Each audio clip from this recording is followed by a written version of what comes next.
Hello, and welcome to Dorman Lakely's D&D Everything show. I want to give a broad stroke overview of Foundry VTT. Our Saturday game is looking to make the move from Fantasy Grounds to this, just because all of us like to, when we're dungeon mastering, sometimes just, let the party decide what to do, Party doesn't go in the cave with your module that you spent all week creating, then what do you do? So we miss being able to, when you're sitting at a table, the experience of just seat of your pants, open the monster manual, let's just throw some orcs at these people and see how they do. And in Fantasy Grounds, you had to make the encounter, and then you had to pull a map from the images and all of these other things, and it becomes a bit difficult. So here, what I did is I worked up a setup for Foundry, searching tutorials with just the right modules, probably a little too many, to have a pretty good automated process. It takes a lot of the grunt work out of pen and paper D&D, and you get really nice maps. So I will put these modules in the description, but I can't even remember what all of them do. A lot of them are just effects. Active auras is probably for the people playing paladins. Attack roll check, D&D 5e. No, that just unchecks it. I honestly can't remember what that does. I got this maps pack. I'm pretty sure I shut it off because it was causing me some issues. I don't think that's any reflection on the module at all. I was probably doing it wrong. This animations here is just, a little sugar, lots of this tabletop is animated. So it does all sorts of neat things. And then you have, this is an important one, DDB importer. That's what hooks it up to D&D Beyond, so that I have, that this folder here, and a lot of this other stuff is also from other tokens or other modules will add their own thing. But this creates this D&D Beyond folder. And this is all the stuff that I pulled. So we'll get back to that. Let's look at that one real quickly. So that one you have under compendium packs, you have D&D DDB Muncher. And when you have this set up properly and configured, you open it, pretty much leave that alone. You go to, in order, 1, 2, 3. These three things: spells, items, monsters. Adventures are complicated. Don't worry about tools, and characters will do that separately. So you just do that, click Spell Munch.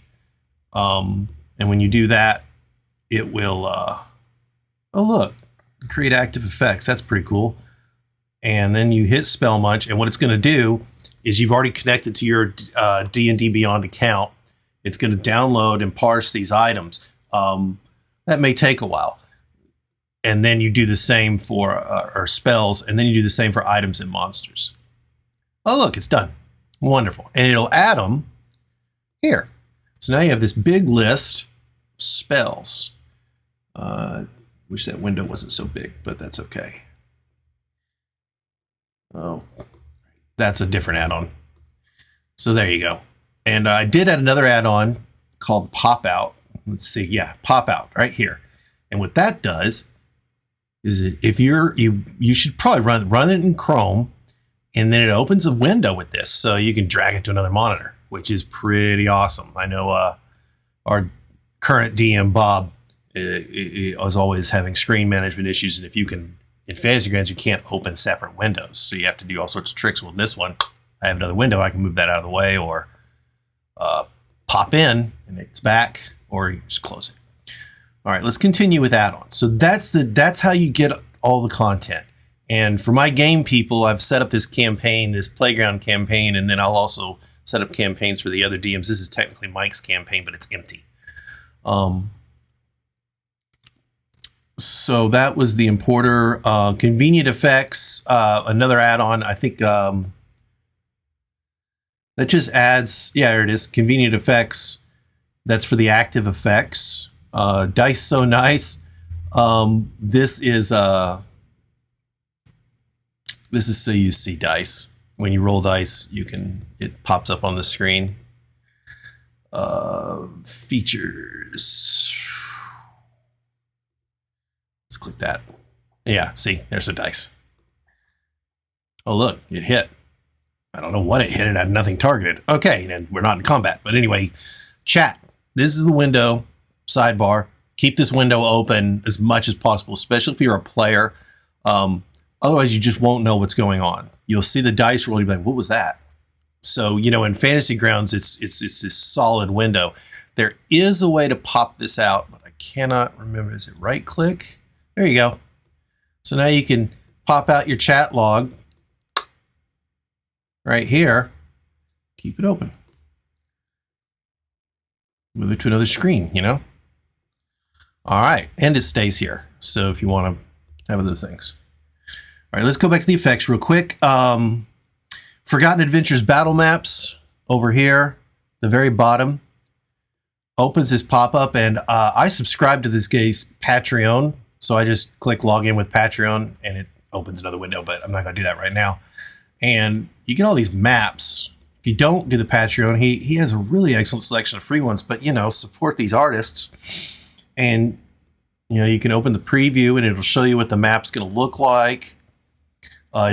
He does overlay, you know, which you can click and see, and all that stuff. And you just pretty much click download. Big ass window pops up.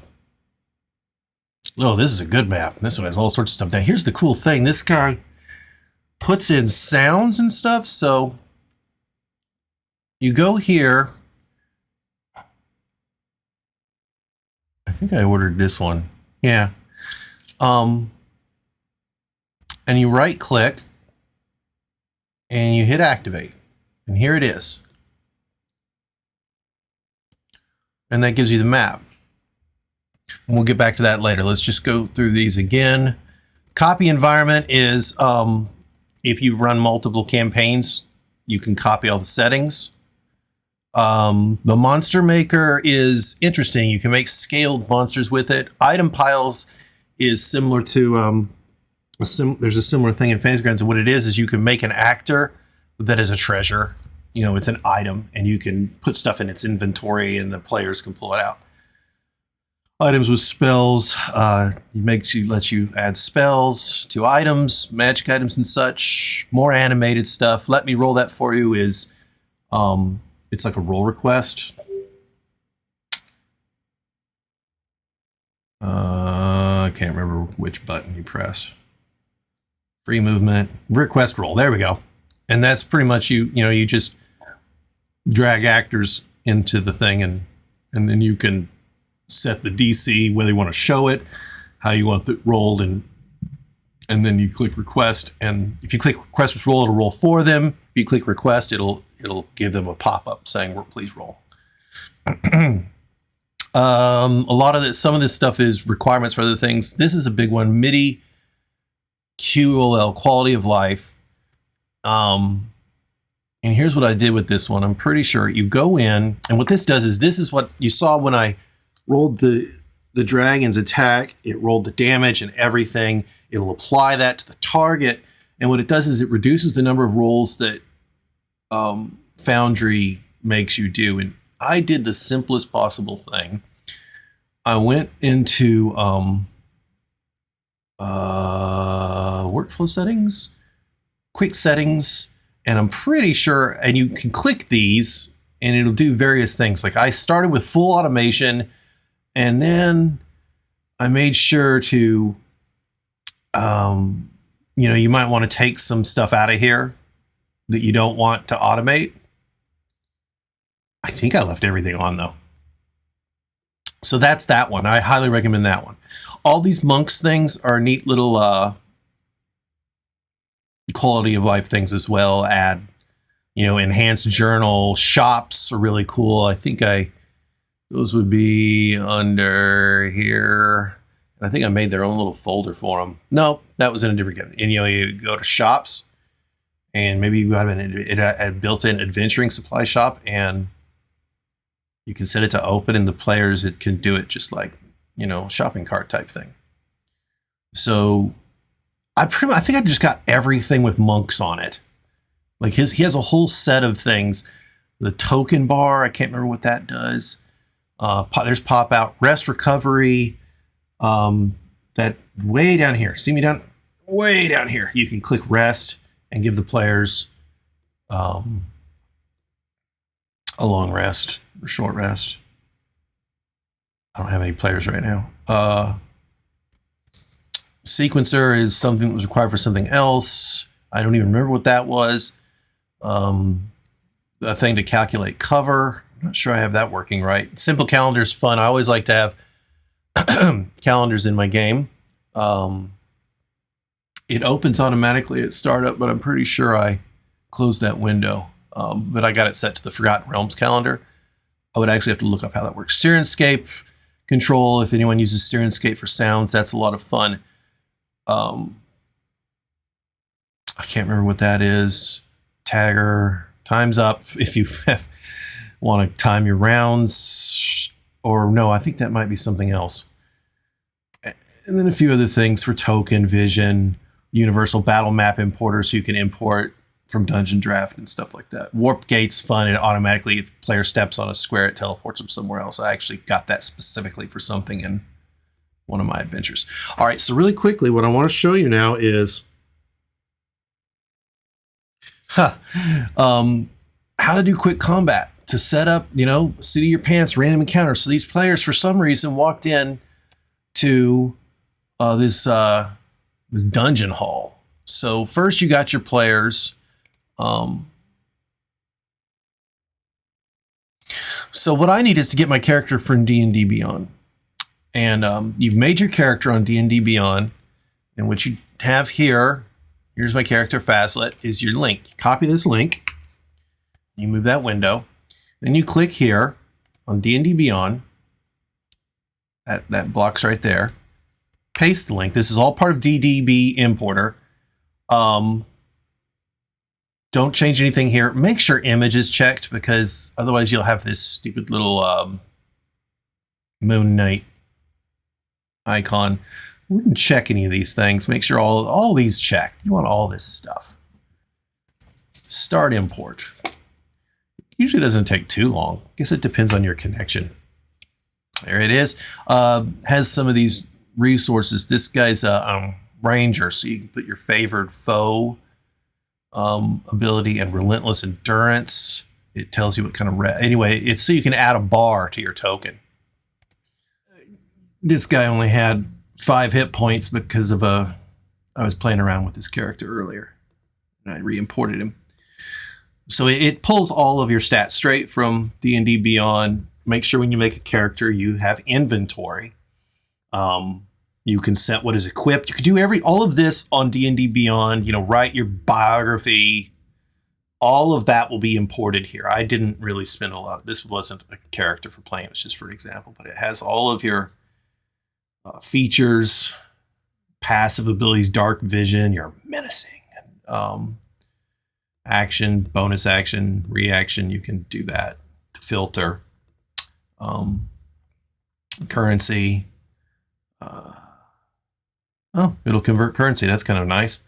I have 10 gold. And if I hit convert currency, then I have 1 platinum. Hit dice is an interesting thing. You don't show that on character sheets. Your armor class is calculated. It shows you how. I know that's often a source of debate in fantasy grounds. It's like, my armor class is not right. Help. Shows your initiative, your movement, your proficiency score, your alignment, your background, your race. It's a pretty standard character sheet. Where is... I don't see passive perception. I wonder...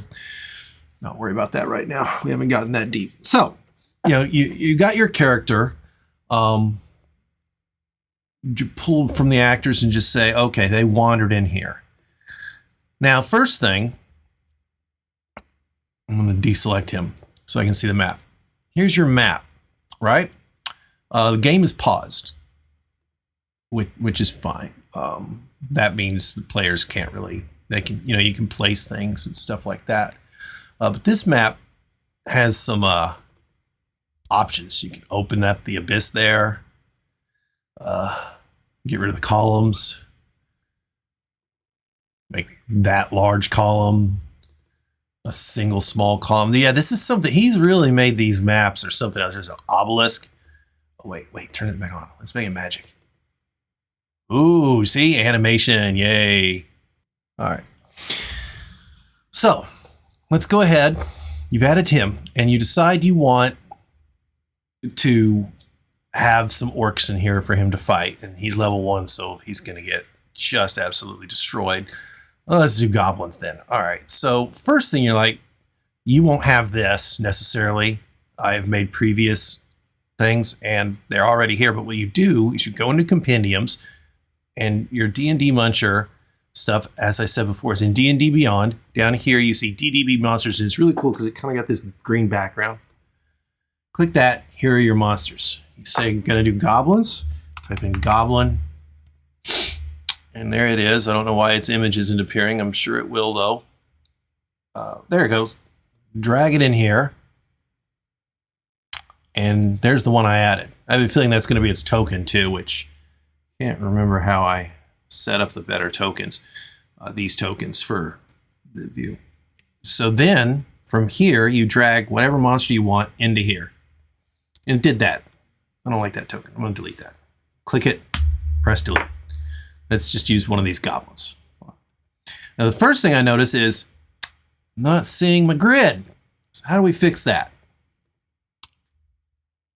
Right click here, go to configure, go to grid. The grid's set to black. Let's try setting the grid to be white. There we go. All right, well, I see it. You can fiddle with that. That's where grid settings are. All right, so let's make some more goblins. Let's drag these goblins in here. All right, so here's your goblin. Now I have this add-on up here, and it shows, and I cannot remember which add-on does this, but it's really handy. So first thing we want to do is add everyone to combat. And one way you can do it, you can do it one at a time. You right click, you press that. It'll open this encounter window. It has a warning because they haven't rolled initiative yet. But an easy way to do that is just select everyone by dragging and doing that, and it adds everyone. And then up here you have roll NPCs or roll all.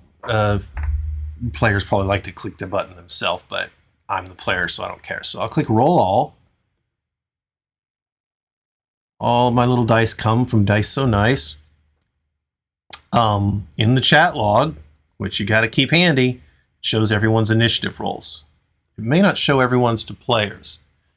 All right, so now the reason you can't see anything right now is this is the player's perspective. Now we're going to unpause the game, and here's how you do that. It took me a long time to figure out. You don't click that, don't do nothing. So I don't think there's a right click. So you hit spacebar. All right. Now there's no combat yet. So your dude, say you move him over here at 25 feet. If you want to measure, if you want to move, you hold down control, move it there, then hit, and then while you're holding your mouse button, hit the space bar and he'll move.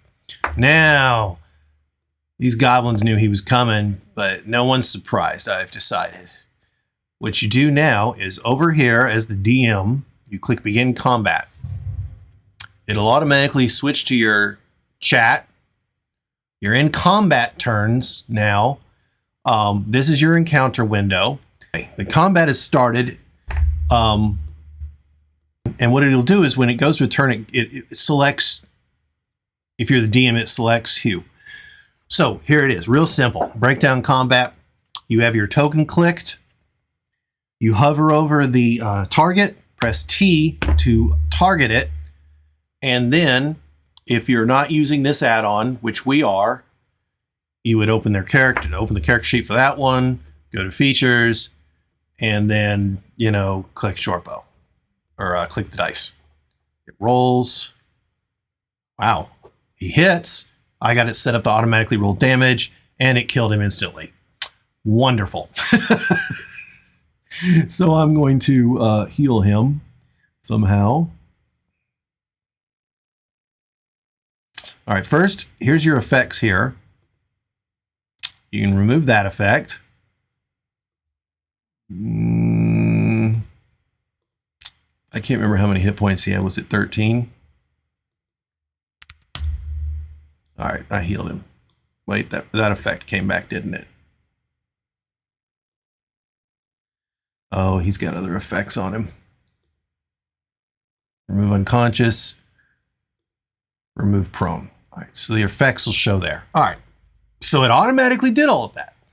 And then if you're a player, you'll see something that says end turn here, but as a DM, you click next that way. Now it's Fazit's turn. He did not like that, so he's going to rush up here, and it'll show this like where you were to where you went. I think that's just so you can measure your move if you need to. Anyway, hover over the token, click T. And if you have this add-on, it's even better. You go to inventory and swing your short sword that way.